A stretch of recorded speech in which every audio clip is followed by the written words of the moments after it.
una ligera fuerza activa. ¿Ok? Entonces quiere decir que la fuerza activa se relacionaría con el tema de la contracción. ¿No es cierto? Vamos a ver si ha habido fuerza activa, por lo tanto, eso indica una fuerza de contracción. Pero para poder entender esto, necesitamos recordar cómo vendría a ser el mecanismo excitocontráctil del músculo. ¿Sí? ¿Cómo normalmente se genera la contracción? Acá está. ¿Cómo se genera la contracción? ¿Qué es lo que necesitamos? Ya, calcio. Pero antes del calcio, ¿qué es lo que necesitamos? Un estímulo. ¿Okay? ¿El estímulo de dónde proviene en el caso de nuestro cuerpo? Dolor, bueno, puede ser dolor. ¿Dolor? No. Para tú hacer este movimiento. Ya, pero ¿de dónde proviene el estímulo? ¿Quién genera esa estimulación sobre la musculatura? Sinapsis, ¿ya? La sinapsis de qué células. Motora, las células motoras. Neuronas. Neuronas, ¿ok? Las neuronas que inervan la musculatura, ¿cómo se denomina? Motoneuronas, correcto. Entonces por acá tenemos una motoneurona, ¿sí? Esta motoneurona, ¿qué es lo que contiene a nivel de su terminal axónico?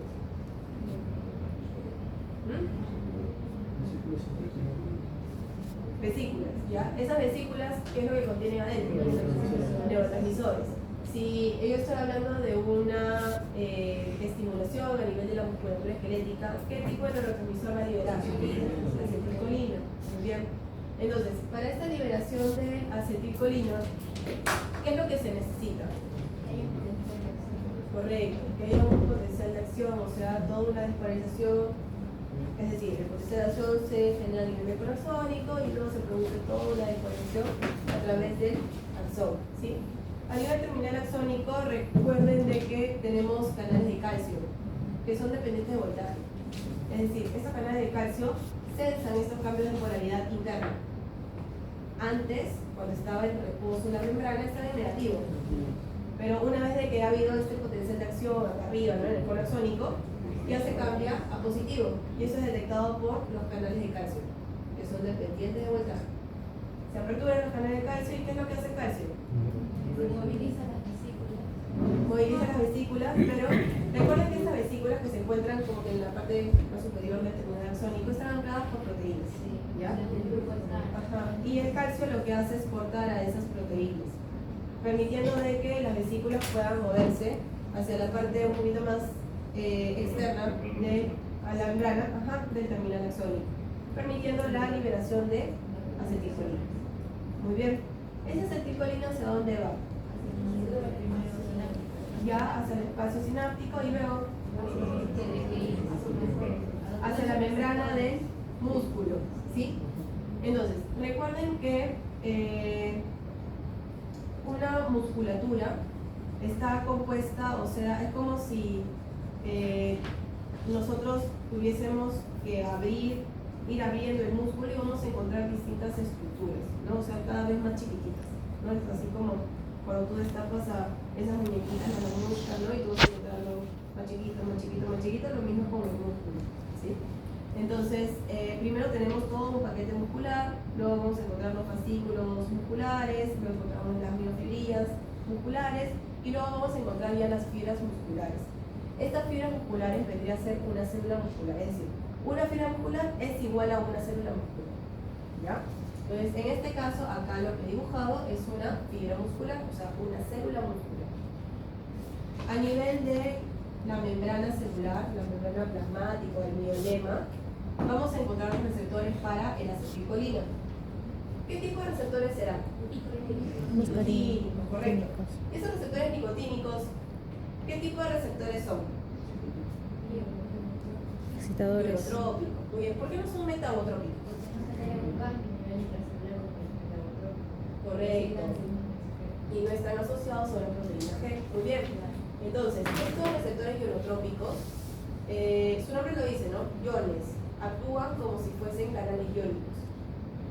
Acá tenemos nuestros receptores ionotrópicos y por acá lo verde sería la acetilcolina. acetilcolina, que se une a esos receptores. Una vez que están unidos a esos receptores, van a aperturarse los receptores y ya van a actuar como canales iónicos, permitiendo que ingrese el sodio. ¿Por qué ingresa el sodio? Por la concentración que más ahora tiene que estar. Muy bien, entonces acá afuera en el EC encontramos mucha cantidad de sodio, por lo tanto el sodio va a ingresar fácil. Al momento que ingrese el sodio se produce una despolarización, por eso todo se convierte en positivo. Por acá también en el miolema nosotros podemos encontrar canales iónicos de sodio dependientes de voltaje.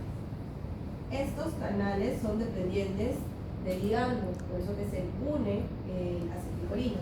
Mientras que por acá podemos encontrar canales dependientes de voltaje. ¿Cómo es eso? Cuando ingresa el sodio por acá, por estos canales ionotrópicos, como tiene carga positiva, empieza a despolarizar todo esto.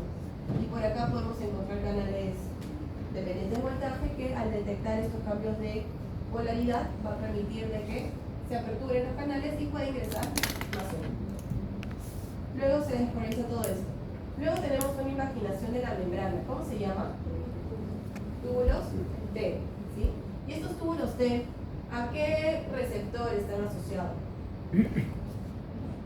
¿Qué receptor encontramos a nivel de los túbulos T? ¿Metadotropía o no? ¿Qué encontramos a ese nivel?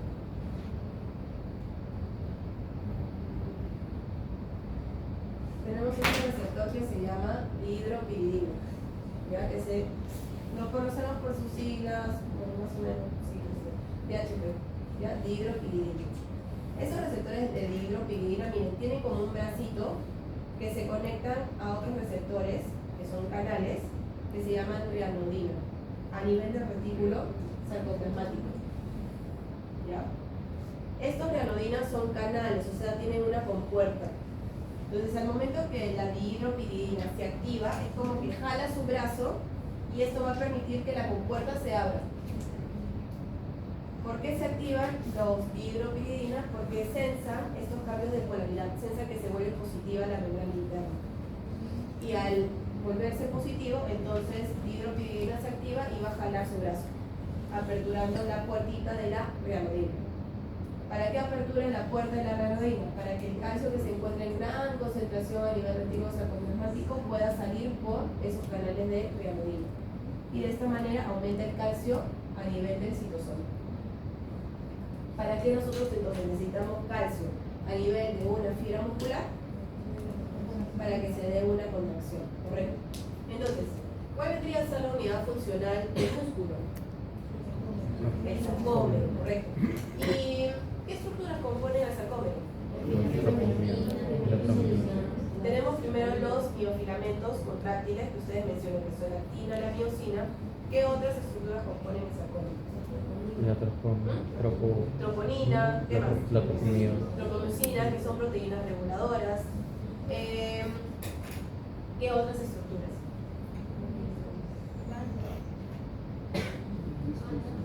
No, pero eso está compuesto justamente por esas proteínas, ¿no? Tanto reguladoras como las contráctiles. ¿Qué dijiste?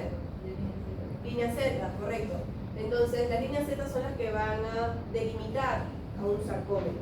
Por ejemplo, acá tenemos una línea Z y acá otra línea Z. De una línea Z a otra línea Z, eso vendría a ser un sarcómero. Desde la línea Z sale la actina. Todo lo verde vendría a ser la actina. Desde la línea Z. ¿Sí? Y luego tenemos estos miofilamentos más gruesos que vendrían a ser la miosina. Además que son más gruesos, también tienen como unas manitos, ¿no? Que le dicen cabecitas, las cabezas de miosina, ¿ya? Tanto superior como inferior. Luego, estos miofilamentos gruesos o la miosina están conectados a través de otras proteínas a nivel de la línea Z, ¿sí? Pero por ejemplo, la actina viene directamente unida de la línea Z, ¿no? Mientras que la miosina a través de otras estructuras. Y luego tenemos las proteínas reguladoras que vendrían a ser la troponina y la tropomucina. ¿Por qué son reguladoras? la contracción, cuándo no. Porque si no existieran estas y yo dejo a la miosina y a la actina solitas, se van a contraer. ¿Sí? No es necesario de calcio ahí, porque estas son proteínas contráctiles. Si están solitas, sin estas proteínas reguladoras se van a contraer. ¿Ok? Entonces, la troponina tiene 3 subunidades.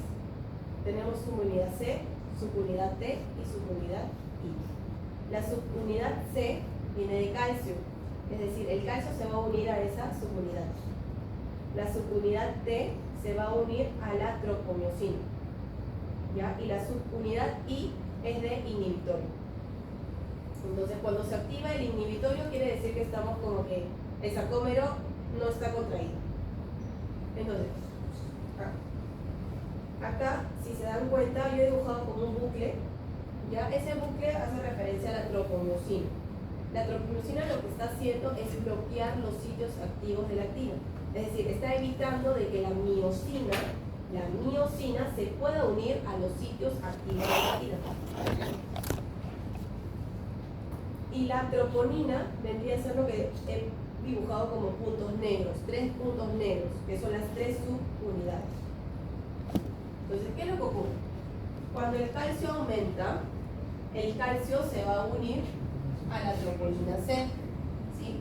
Y de esta manera, al unirse a la troponina C, lo que va a hacer la troponina, como también tiene su subunidad T, lo que va a hacer es como que jalar a la tropomiosina, generar un cambio conformacional de la tropomiosina para que salga de este sitio que está bloqueando y se expongan los sitios activos de la actina. Y de esta manera la miosina pueda unirse a la actina. Si se dan cuenta, lo que hace el calcio es movilizar estas proteínas. No está directamente relacionado a la unión de la actina y la miosina. Por eso que les digo, ¿no? Si yo colocara actina y miosina in vitro, estas se van a contraer. No necesitan del calcio.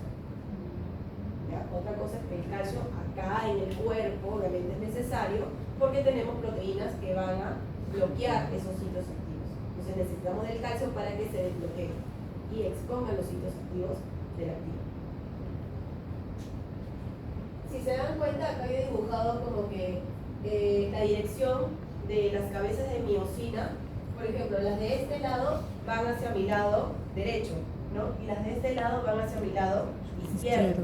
Y justamente tienen esa disposición para que al momento de hacer el movimiento, la actina siempre vaya hacia el centro, se movilice o se deslice hacia el centro del sarcómero. ¿Cómo es eso? Por ejemplo, voy a hacer representación de este lado, ¿ya? Tengo mi miosina por acá, que está yendo hacia mi lado derecho, y acá tengo mi actina. Entonces lo que va a hacer es esto. Va a mover la actina hacia el centro. Y de lo contrario, ¿no? Si yo tengo mi miosina para este lado, va a hacer lo mismo. Entonces, al final lo que hace es de que de este lado lleve la actina hacia el centro. De este lado también lo va a llevar hacia el centro. Entonces, al final lo que hace es que, como la actina se está yendo hacia el centro, va a jalar también las líneas Z hacia el centro. Entonces, al final lo que tenemos es que mi sarcómero, que primero tenía una longitud así, por ejemplo, va a ir acortándose. ¿Ok? Eso vendría a ser contracción. Cuando hay una formación de los puentes transversos o puentes cruzados, que quiere decir que la miosina se une a la actina, esa es formación de puentes transversos, ahí ya se va a generar el acortamiento del sarcómero, y eso sería una contracción. Si por ejemplo mi sarcómero es así, relajado, y se acorta esto, ¿habrá contracción? Sí, porque se ha cortado, acabo de decir que se acorta. No me importa cuánto se acorte, si se acorta lo mínimo, si hay acortamiento, si hay formación de los puentes transversos, ya hay contracción, ¿sí? Por eso que, a ver, por ejemplo, ustedes que ahorita están sentados, ¿están haciendo contracción o no? Sí.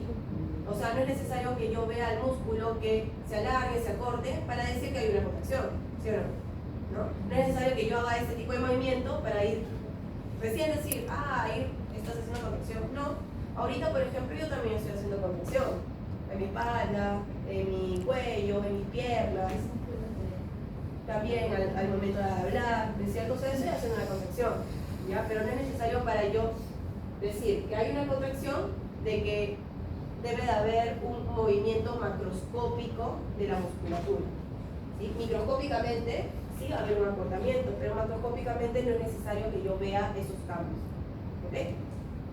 Muy bien.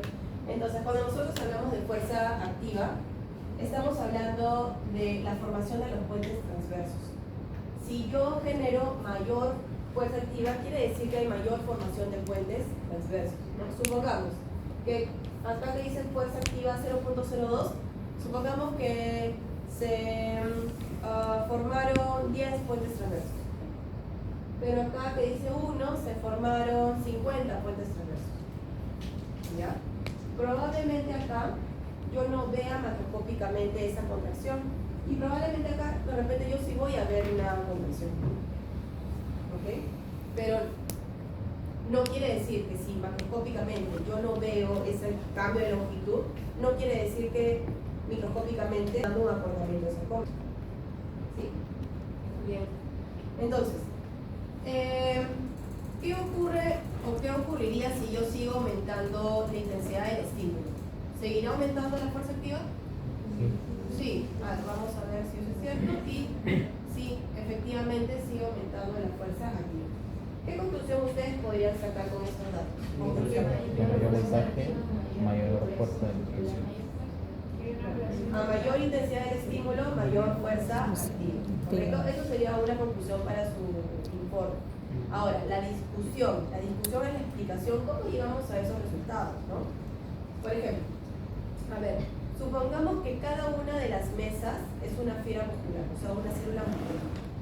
Supongamos que cada fibra muscular puede formar como máximo 50 puentes cruzados. ¿Ya? Con la de 0.8 de voltaje, solo se estimula una mesa, por lo tanto solo genera 50 puentes transversos. Y ha generado, o sea, 50 puentes transversos se traduce en 0.02 de fuerza activa. Luego, con el estímulo de 3, estimuló ahora 3 mesas, o sea, 3 fibras musculares. Entonces, eso conlleva a formar 150 puentes transversos. Y eso se ve traducido en una fuerza de 1. Y con la de 6, ya estimuló las 4. O sea, estoy teniendo 200 puentes transversos. Y me ha generado una fuerza de 1.65.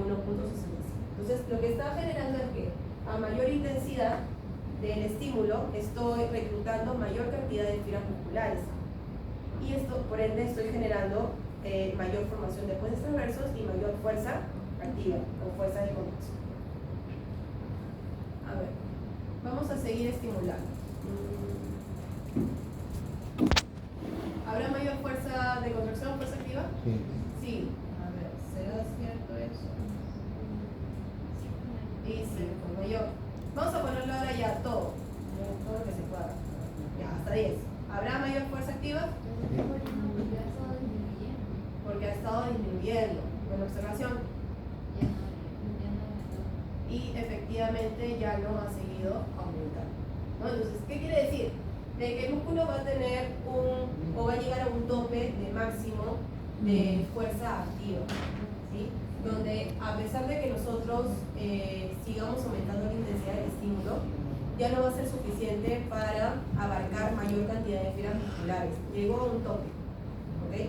Pero más adelante en otro experimento nos vamos a dar cuenta que si yo aumento la frecuencia de los estímulos, o sea, estoy así acá rato, eso sí me va a generar de que hay un aumento de la fuerza activa, ¿sí? O sea, eso sí va a permitir que haya mayor reclutamiento de las fibras musculares.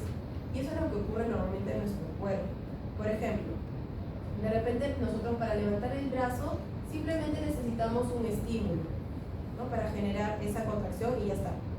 Pero si yo quiero cargar, por ejemplo, a un perro, ¿sí? Voy a necesitar de estímulos múltiples, o sea, de aumentar o de sumar esos estímulos. Y ahí me va a generar mayor fuerza de contracción.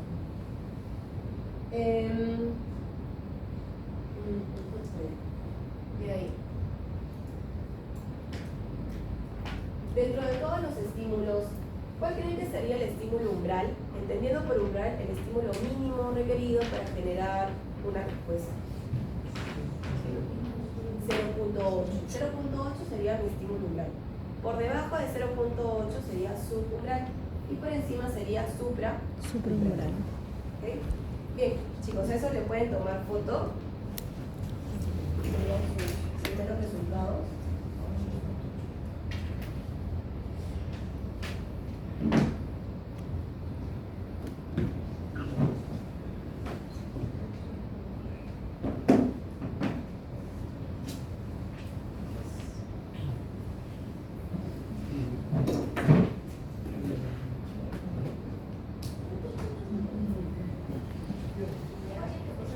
Y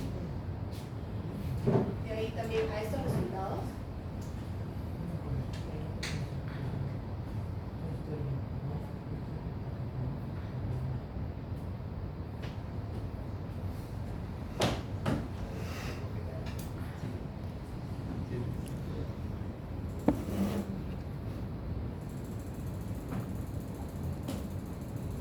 Ya, vamos a volver a estimular con 0.8.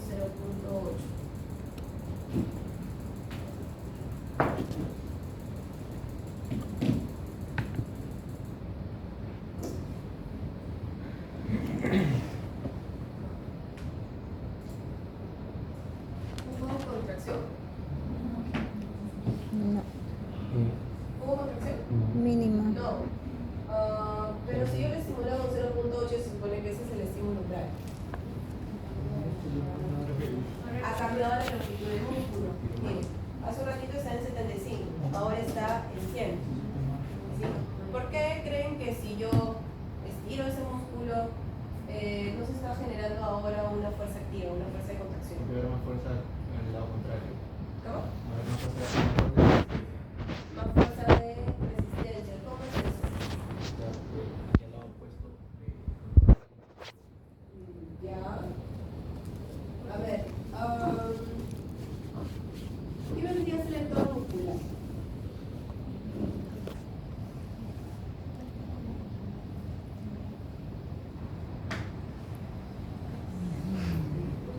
¿Qué era el tono muscular?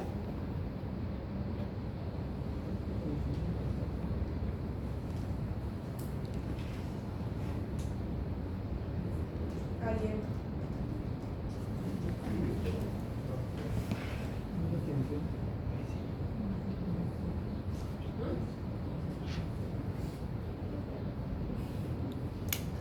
La tensión en el estado de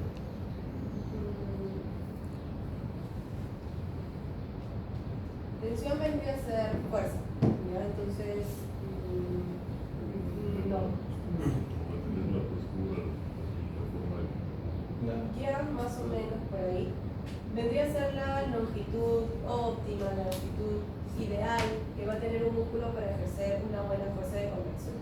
Ya eso vendría a ser el tono muscular. Para este interactivo, su tono muscular sería 75 milímetros. Es decir, si yo aumento, disminuyo, fuera de, digamos, de 75, entonces quiere decir que está perdiendo su tono muscular. Entonces 100 quiere decir que ha perdido su tono muscular porque yo le estoy estirando. Entonces, ¿qué es lo que ocurre? ¿Por qué con 0.8, que se supone que era el umbral, no se genera esta fuerza de contracción? A ver, supongamos que esta es mi miosina, ¿ya? Esta es mi actina, y el sitio activo de mi actina vendría a ser mi muñeca. Si yo tengo una longitud óptima, entonces mi miosina justo va a encajar, ¿no?, en el sitio activo de la actina. Pero si yo ese músculo lo estiro, ¿el sarcómero también se estará estirando? Sí, se va a estirar. Ya no se une a la actina, ¿no? O sea, habrá menor formación de esos puentes cruzados, menor unión, ¿no?, entre la miosina y la actina. Va a ser más difícil que se una, porque va a estar muy separado. Entonces, ¿cómo podemos entenderlo también, tanto de manera fisiológica como de manera patológica? Siempre hago el mismo ejemplo porque como que por excelencia, digamos, es lo que podría ocurrir. Esto del tono muscular es bastante importante tanto para la musculatura esquelética como para la musculatura cardíaca. ¿Okay? Por ejemplo, en la musculatura cardíaca hay una patología que se llama cardiopatía dilatada. En la cardiopatía dilatada, el corazón va a estar totalmente dilatado, como un globo gigante. Por lo tanto, ¿cómo creen que estarán esas fibras musculares? Van a estar estiradas, o sea, el sarcómero también va a estar estirado, ¿sí? O sea, hay una pérdida del tono muscular, es decir, va a estar de esta manera. ¿Ustedes creen que va a tener una buena fuerza de contracción? No, o sea, ese corazón va a estar así, o sea, no va a tener buena fuerza de contracción. Con mecanismo de compensación, lo que hace el corazón es aumentar la frecuencia cardíaca, ¿sí? Pero no va a tener buena fuerza de contracción. ¿Ustedes creen que va a tener un buen volumen de inyección de sangre? Tampoco, ¿no? Entonces ese pobre paciente va a estar desmayándose cada rato porque no le va a llegar sangre al cerebro, ¿no? De manera correcta, entonces se va a estar desmayando. Entonces, miren, justo importante, ¿no? Entender cómo es que si hay un estiramiento de la musculatura, vamos a perder esa capacidad de tener una buena fuerza de contracción, ¿sí? Y miren, lo estoy aplicando para la parte de cardio, por ejemplo. Y también lo mismo podría ocurrir con nuestra musculatura esquelética, en situaciones más que nada fisiológicas. Por ejemplo, cuando yo estiro el brazo, mi bíceps, ustedes van a sentir, ¿no? Si estiran el brazo, el bíceps se estira, ¿sí? O, por ejemplo, si yo hago esto, mi tríceps se está estirando. Y no quiere decir que es algo patológico, ¿no? Es simplemente un movimiento que yo estoy realizando donde genero cambios de la longitud de la musculatura. Y, por ejemplo, si lo queremos llevar a la parte, digamos, de ejercicio, cuando yo quiero levantar una pesa, si la quiero levantar desde acá abajo, mi bíceps va a estar más estirado de lo normal.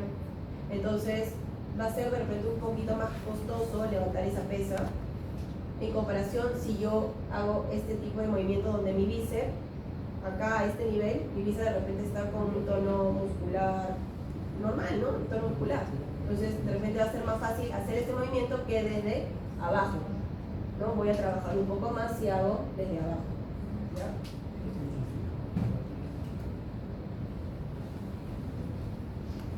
Y luego, por acá tenemos otro dato, que es la fuerza pasiva. Entonces yo les había mencionado que fuerza vendría a ser igual a tensión. Fuerza activa es la tensión que es generada por los componentes contráctiles. La fuerza pasiva vendría a ser la tensión que es generada por los componentes elásticos del músculo.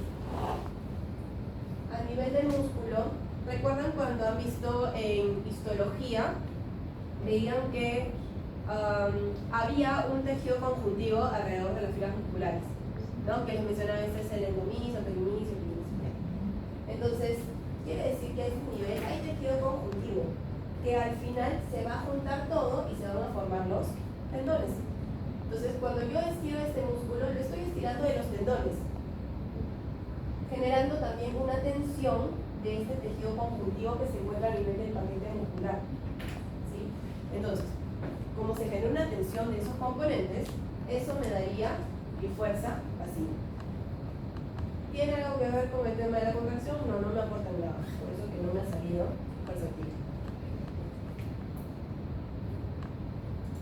Vamos a estimular con 0.9 y miren, acá se van a dar cuenta que recién se genera una fuerza activa mínima, 0.01, pero ya hay fuerza activa, o sea, quiere decir que ha habido contracción, pero con un estímulo de 0.9. En el caso anterior, cuando mantenía la longitud óptima, era con un estímulo de 0.8, o sea, menor, ¿no? Acá, o sea, sí hay contracción, es por eso que les digo lo del corazón, ¿no? Hay contracción, pero es débil. Acá hay contracción, pero es débil, ¿no? O se necesita de repente una mayor intensidad del estímulo para generar una contracción similar a la del músculo que mantiene su tono. Bien, a eso también le toman foto.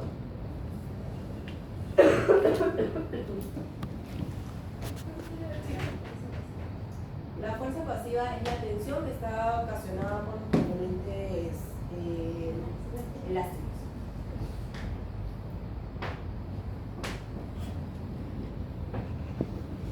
Ahora vamos a hacer lo contrario. O sea, en vez de estirarlo, lo vamos a comprimir. Le ponemos el estímulo de 0.8, que es el que se supone que es umbral. Y miren lo mismo, no ha generado fuerza activa, o sea, no hay una contracción, ¿no? También lo mismo, si a este sarcómero yo lo comprimo, también, ¿no? Claro, no encaja, entonces hay menor formación de los puentes transversos o cruzados. ¿En qué situaciones?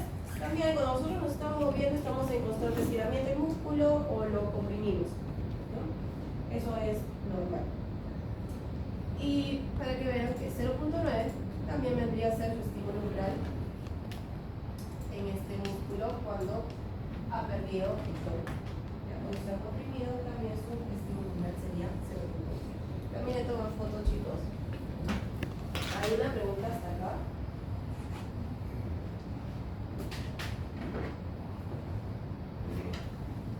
Sí. O sea, hay un rango de tono muscular normal con cada que usa un estímulo. Sí, o sea, la longitud del músculo en realidad va a depender de cada músculo. Por ejemplo, en caso del corazón, hay un estimado entre unas 2.8 hasta 3.5 máximo micras en un corazón de humano, en el sarcómero, ¿no? Pero va a depender mucho de la especie, del tipo de músculo, para nosotros decir cuál es la longitud óptima de cada músculo.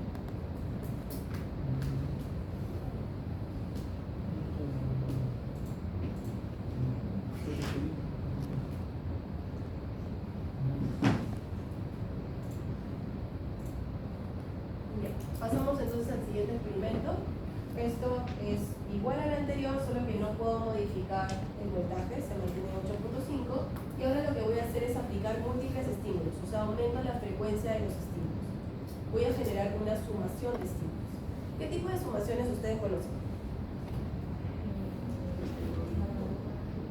Temporal y espacial, correcto. Temporal y espacial. ¿Cómo era la temporal?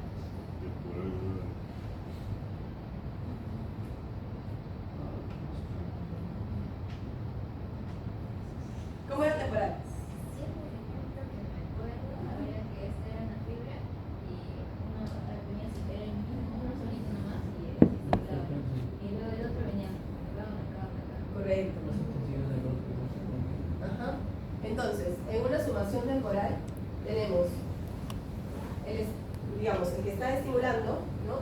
Y solo en una zona en específico, pero es a cada rato.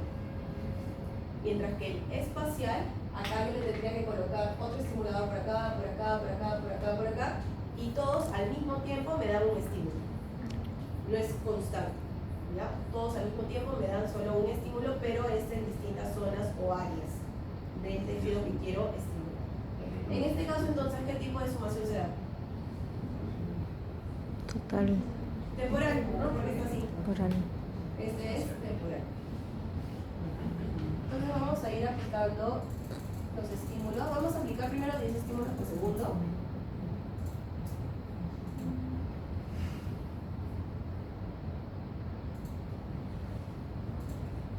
Y miren, ¿qué ha ocurrido con la fuerza activa?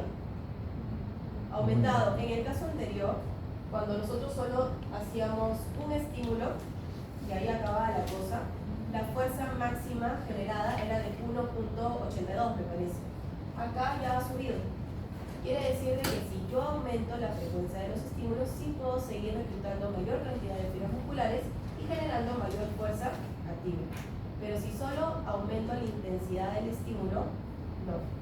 Necesito aumentar la frecuencia de los estímulos. Por eso que les decía que esto de la sumación temporal ocurre normalmente cuando nosotros queremos cargar algún peso.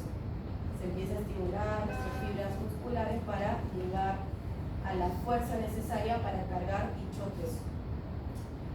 Lo que vemos acá en la gráfica es que estaba de 0 y ha ido aumentando, ¿no?, la fuerza hasta llegar a su tope de 2.78 y luego ha ido bajando, pero ¿se habrá relajado ese músculo completamente? No, porque no ha llegado al 0. No es como que se quería relajar, quería, pero como viene otro estímulo, va otra vez se contrae, ¿sí? Es como si, por ejemplo, acá tengo mi músculo, primero está relajado, viene el estímulo, entonces se contrae, de ahí se quiere relajar, pero como viene otro estímulo, otra vez se contrae. Pero pero como viene otra vez el estímulo, otra vez se contrae. ¿Ya? Vamos a poner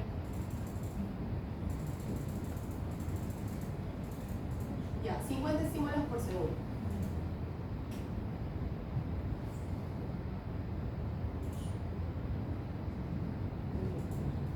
Miren, la gráfica ya es distinta, completamente distinta, ¿sí? O sea, prácticamente ni siquiera está cercano al cero, como en el primer caso. Claro, porque son ya mayor cantidad de estímulos, no deja respirar al músculo, ¿no? Es como que, o sea, en el primer caso, en el amarillo, era, primero se relajaba, ¿no? Primero estaba relajado, venía el estímulo, se contraía, se quería relajar, pero otra vez se contraía. En el segundo caso es primero relajado, viene el estímulo, entonces se contrae, quiere, se contrae, quiere, se contrae, quiere, no lo deja, no lo deja ni siquiera llegar, da un respiro, llegar un poquito, cercano al cero, nada, ¿no? Porque vienen constantemente los estímulos. Eso es importante para saber de que, claro, un músculo puede generar esta sumación, o gracias a esta sumación de estímulos puede generar una mejor contracción, como para levantar el peso que les mencionaba, ¿no? ¿Y por qué ocurre eso? Recuerden que la gráfica del potencial de acción, o sea, del evento eléctrico de un músculo esquelético es de esta manera, una espiral.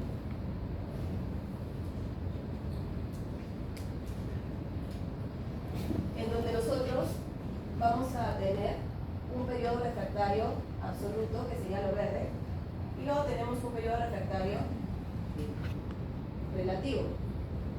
¿En cuál de los dos periodos yo necesitaría estimular para que otra vez me responda el músculo frente a ese estímulo? El relativo, ¿sí? Si se dan cuenta, casi el periodo refractario absoluto y el relativo a nivel de la musculatura esquelética, o sea, duran igual, casi, ¿no? A lo que voy es que el periodo refractario absoluto en el músculo esquelético es bastante cortito. Es por eso que si yo estimulo nuevamente, o sea, justamente me va a dar el tema de las contracciones, inclusive me puede llegar o llevar a una contracción más sostenida. Versus el corazón. La gráfica del corazón para el evento eléctrico es de esta manera, tiene una meseta. Todo lo verde es el periodo refractario absoluto y todo lo azul sería el relativo. O sea, es como que tiene tan chiquitito ese periodo refractario relativo que es muy difícil que si yo estimulo el corazón, otra vez me genere una contracción. Prácticamente no se da. ¿Sí? Porque el periodo refractario absoluto dura mucho, unos milisegundos, mientras que acá son microsegundos. Por eso que acá sí nosotros podemos a cada rato estimular y se va a contraer esa musculatura. Obviamente si le damos justamente en el periodo refractario relativo, porque si estimula el refractario absoluto no se va a contraer. ¿Okay? Y esto es importante para saber un fenómeno que ocurre que se llama tetanización. La tetanización es una contracción sostenida. Ahorita lo vamos a ver. Recuerden, ¿no? Músculo relajado, si vienen constantemente las contracciones, entonces el músculo empieza a contraerse y se mantiene contraído. Se mantiene contraído. Esa tetanización ocurre también fisiológicamente. Realmente cuando queremos cargar pesos pesados, ¿no? Por ejemplo, estos deportistas, halterofilia creo que se llama, cuando levantan las pesas, ¿no? Ya, entonces ahí se va a generar una tetanización y después de la tetanización usualmente viene la fatiga muscular, o sea el músculo ya no responde a los estímulos, ya no puede cargar el peso, por eso que levantan, ¿no? Se mantienen así, tiemblan y de ahí tiran la pesa, ya llegaron a su fatiga. ¿Sí? Entonces ahí se puede generar, por ejemplo, una tetanización. Ahí va a haber constantes estímulos, sumación temporal, que va a llegar a la tetanización. Se mantiene totalmente contraído el músculo y luego ya fatiga. Bien. Entonces, en caso del corazón, el corazón nunca va a llegar a una tetanización gracias a su periodo refractario absoluto que dura bastante. Porque imagínense que nosotros tengamos una tetanización en el corazón, o sea, se va a mantener totalmente contraído, no se va a relajar ese corazón y nos morimos, ¿no? O sea, si llegáramos a esa tetanización. Pero en el músculo esquelético sí está permitido. A eso también es toda foto, chicos.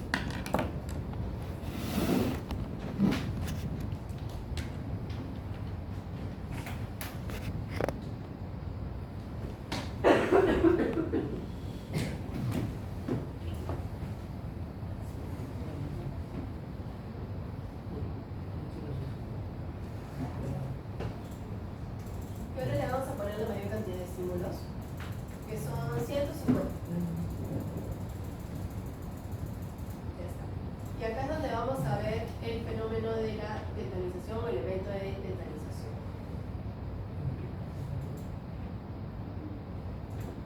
Miren, prácticamente es una línea, ¿no? Porque se mantiene contraído, una línea. Y acá tenemos fuerza activa que está mayor, ha superado. ¿Sí? Entonces, sí, efectivamente, también le toman foto. Efectivamente, al yo aumentar la frecuencia de estímulos, entonces va a haber un aumento de la fuerza activa. ¿Alguna pregunta hasta acá?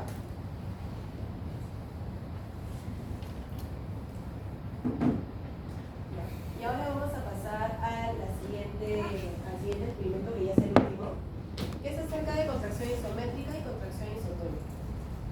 ¿Quién sabe qué es contracción isométrica y isotónica? ¿Qué han escuchado? ¿Biofísica no les enseñan eso? ¿No?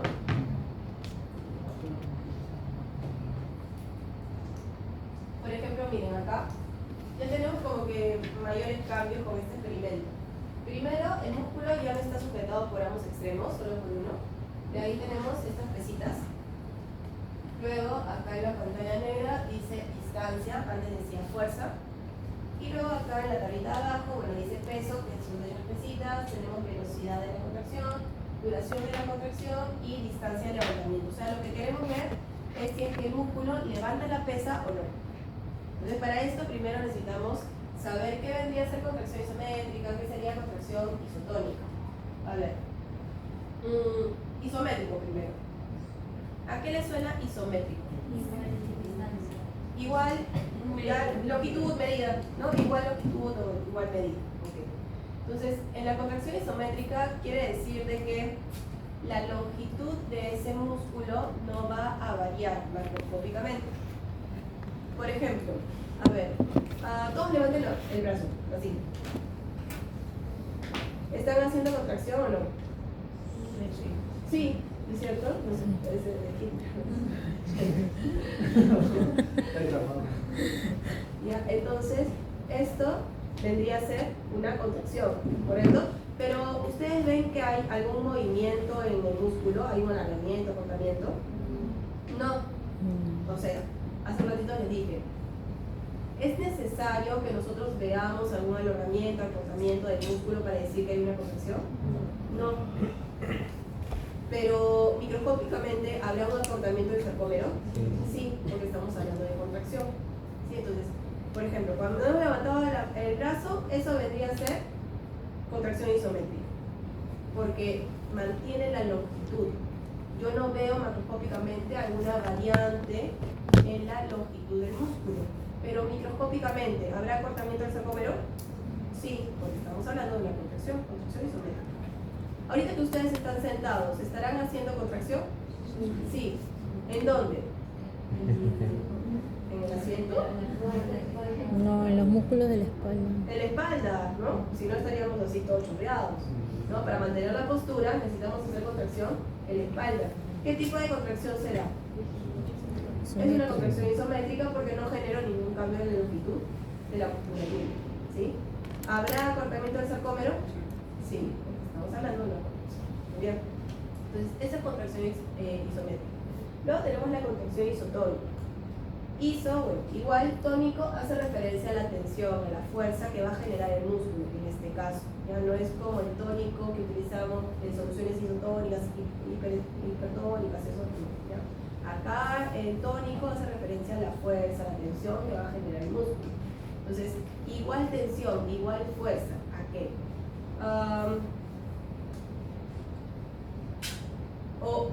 Tenemos como que dos vías, dos caminos.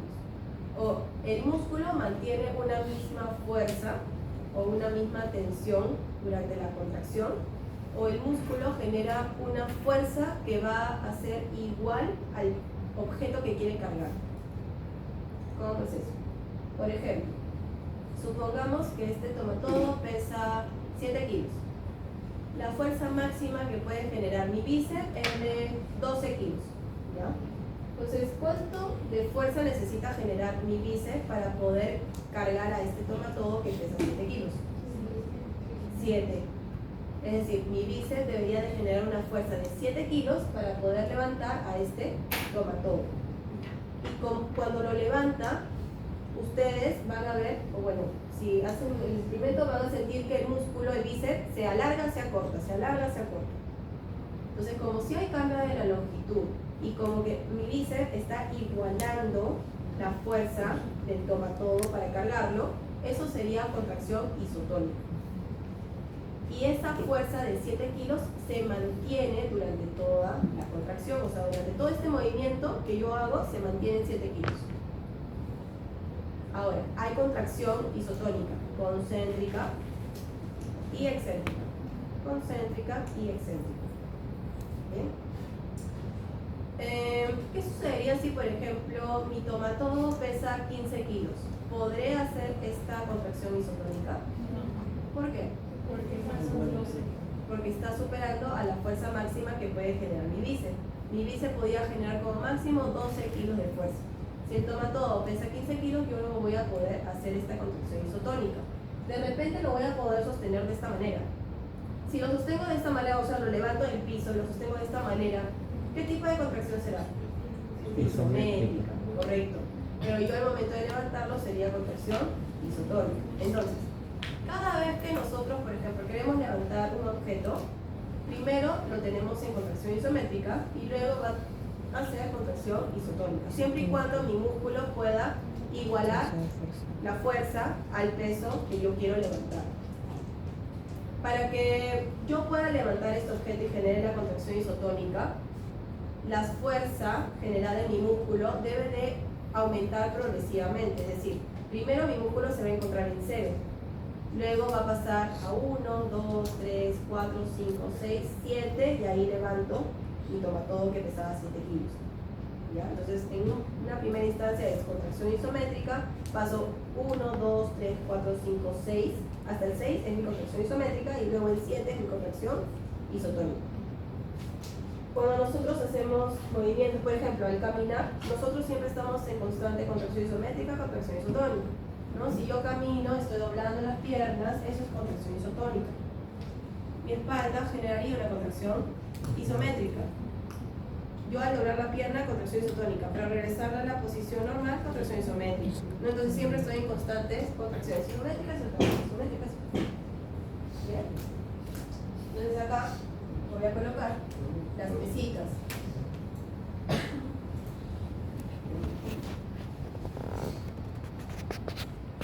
Por ejemplo, también hay ejercicios, ¿no? De contracción isométrica, contracción isotónica. ¿Acá alguien hace ejercicio? ¿Está bien? ¿Saben qué son las planks? Así como que... ¿Ah? No son planchas. O sea, es como que quedarte en esa posición de plancha, pero estirado, ¿no? En el brazo estirado. Esa es una contracción isométrica, por ejemplo, ¿no? Cuando tú haces plancha, o sea, tu columna, tu músculo de la espalda están haciendo contracción isométrica, pero los brazos están haciendo contracción isotónica. Pero si tú te quedas así, ¿no?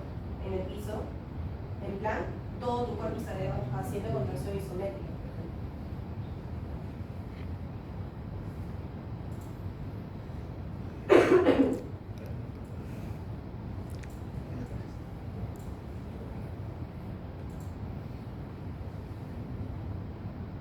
Ya está.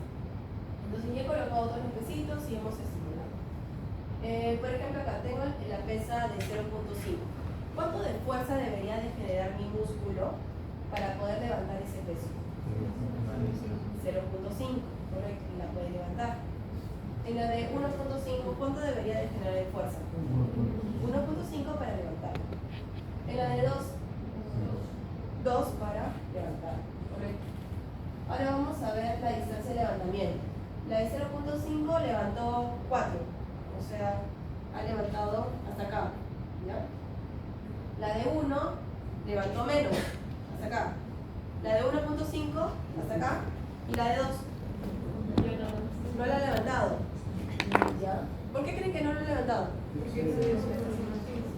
Porque excede a su fuerza máxima. ¿Cuánto era la fuerza máxima para este músculo? 2. Si fuese 2, levantaría la pesa de 2. 1.5. Menor a 2, ¿cuánto? 1.5 no es. Lo hemos visto en el primer experimento. ¿Cuánto era la fuerza máxima ejercida de ese músculo a un estímulo? 1.82, ¿sí? Entonces quiere decir 1.82 por debajo del 2. Por lo tanto, no puede levantar la pesa. ¿Cuál de todas estas vendría a ser la contracción isométrica?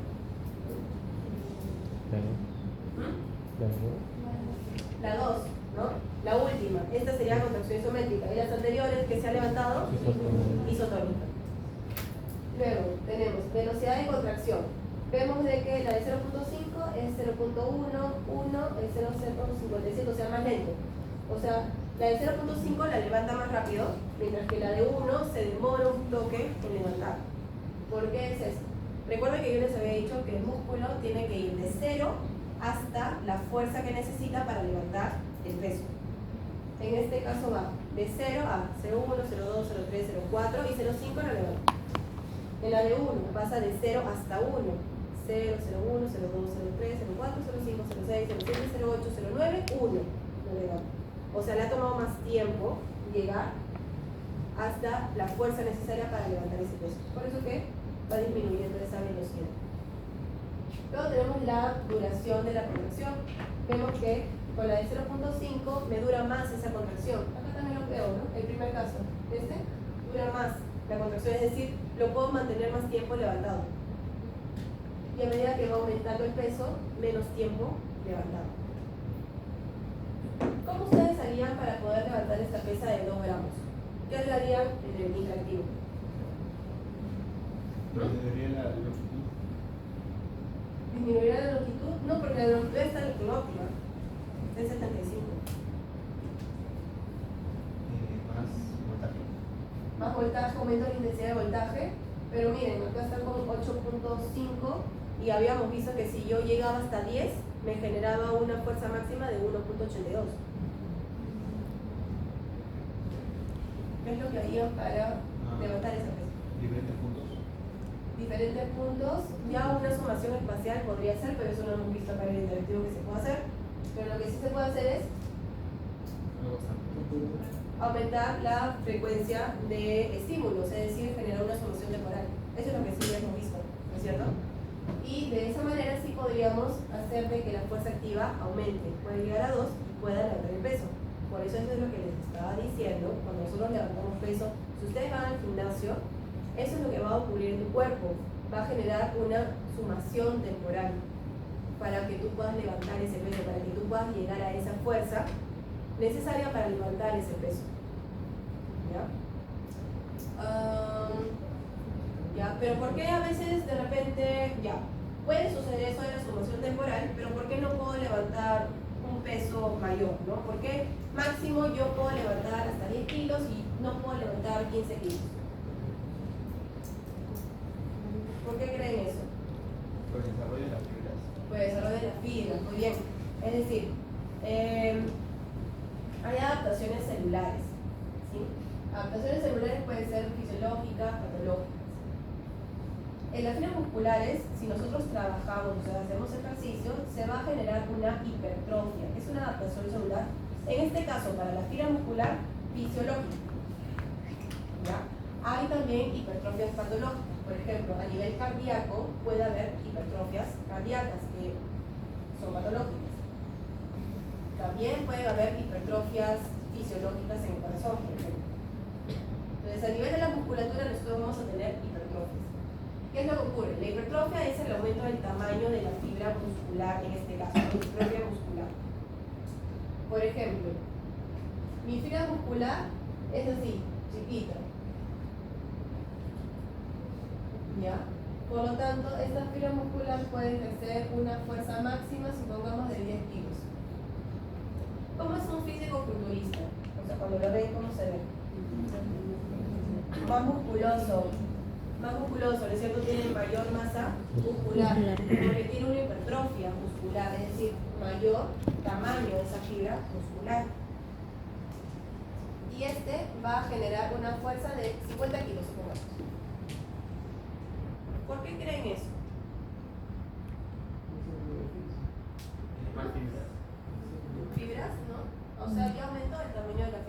pero ¿por qué al aumentar el tamaño de la fibra muscular me genera mayor fuerza activa? Tiene una mayor capacidad, mayor peso.